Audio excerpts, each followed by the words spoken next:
Kwani walioolewa wana shida gani jamani? Maana kuolewa wameona kama wamepatia maisha. Nilienda kumtembelea shoga yangu Funzo. Maana tangu aolewe sikuwahi kuonana naye.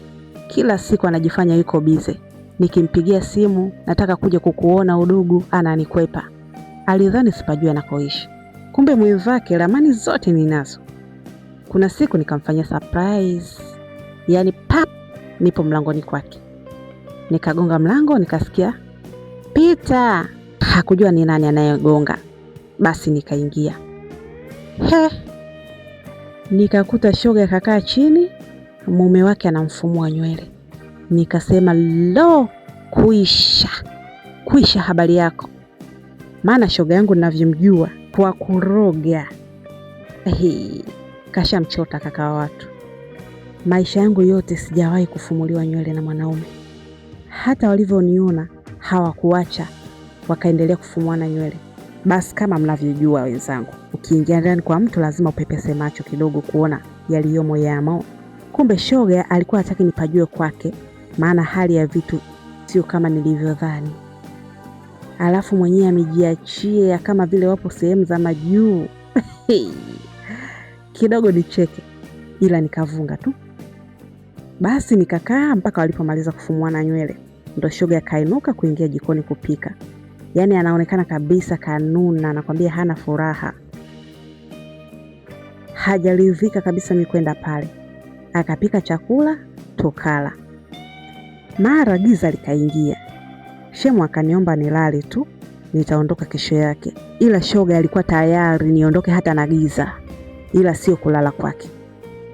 Nye ushoga ya kazi. Sasa shoga akawa ameenda nje kuanua nguo. Nikaona nafasi hii ndo nzuri kumuomba namba shemeji. Maana angekuwepo shoga angezidi kununa. Huwa hapendi niwe na namba za bwana zake.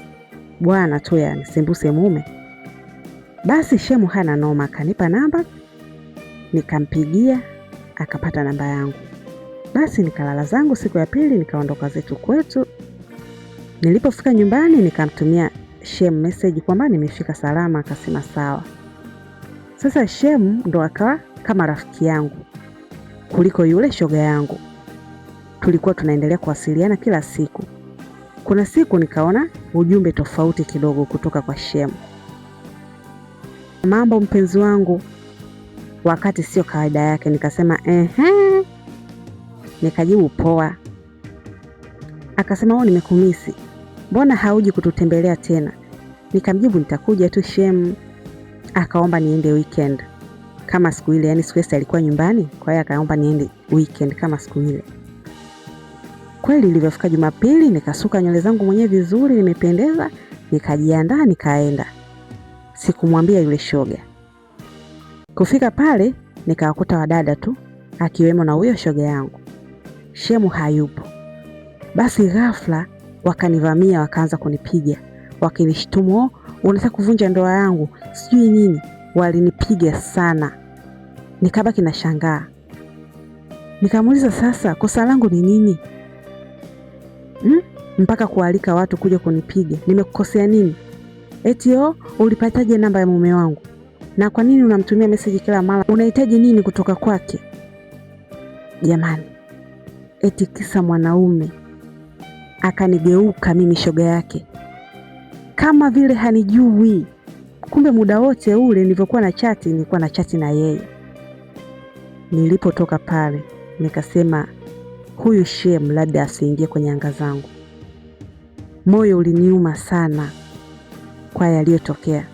Sasa nikawa nikitaka kumsalimia shemeji napiga simu tu, situmi tena message. Je, kwa story hii unaona huyu mtu yuko sawa? Tupe maoni yako.